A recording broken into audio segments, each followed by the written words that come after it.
ఇప్పుడు TV shows కానీ OTT కానీ పెరిగిన తర్వాత థియేటర్ రావడం ఆడియన్స్ తగ్గారంటారు. కానీ మన court cinema mouth talk only theatres full చేసింది. మీరు అనుకున్న రేట్ అంటే అంత ఎక్స్పెక్ట్ చేసేది 50 కోట్లు ఫిగర్ చేసింది both states India. It's great.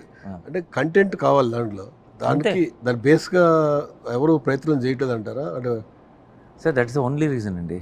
ఇప్పుడు మనం చాలాసార్లు అంటుంటాం, ఇప్పుడు లాస్ట్ ఇయర్ కోవిడ్ అయిన తర్వాత కానీ ఇంకోటి ప్రేక్షకులు ఇప్పుడు థియేటర్లకు రావట్లేదు, ప్రేక్షకులకి ఏంటి బాగా టీవీ అలవాటు అయిపోయింది, ఇంకోటి ఏదో అలవాటు అయింది అని ఏదో చెప్తాం.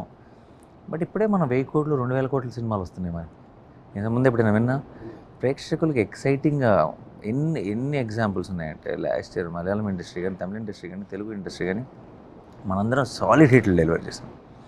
అసలు కోర్ట్ అనే సినిమా, కోర్ట్ లాంటి సినిమా మీరు అంటున్న ఒక నంబరు మార్చ్లో ఆఫ్ సీజన్ 14th ఎగ్జామ్స్ టైంలో వచ్చి ఆ పోస్టర్తో, ఆ సెటప్తో ఒక చిన్న idea, court state versus nobody అనే పేరుతో ఒక లాయర్ కొట్టేసుకున్నాడు. అంత నంబర్ ఎలా చేస్తుందండి?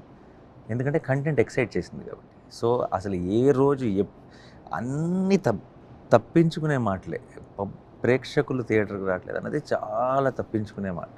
అదేనా నిజంగా ఏదో తుఫాన్లు, ఏవో సునామీలు లాంటి ఏదో జరిగి ఏదైనా ప్రాబ్లం వస్తే తప్పితే మనం అయ్యయ్యో మనం మంచి సినిమా తీసాం కానీ అని కంప్లైంట్ చేయలేము వాళ్ళ మీద. It is just that we didn't excite them అని అంతే.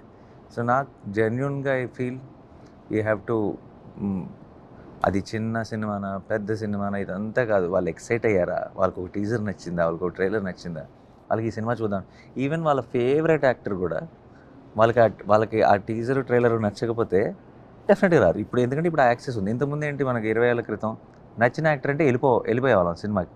ఎందుకంటే అప్పటికి ఏమి టీజర్ లేదు, ట్రైలర్ లేదు, ఎక్కడ చూడాలో తెలియదు, పోస్టర్ ఏదో పడితే వెళ్ళిపోయేవాళ్ళం. ఇప్పుడేంటి, నచ్చిన యాక్టర్ అయినా సరే ఆ మంచి కంటెంట్ ప్రామిస్ ఉండాలి. మీరు ఇది చూడడానికి వస్తే మీరు ఎంజాయ్ చేస్తారని ఒక ప్రామిస్ ఉండాలి. ఆ ఎక్సైట్మెంట్ క్రియేట్ చేసే బాధ్యత మంది. So as long as we do it, బ్రహ్మాండంగా ఉంటుంది.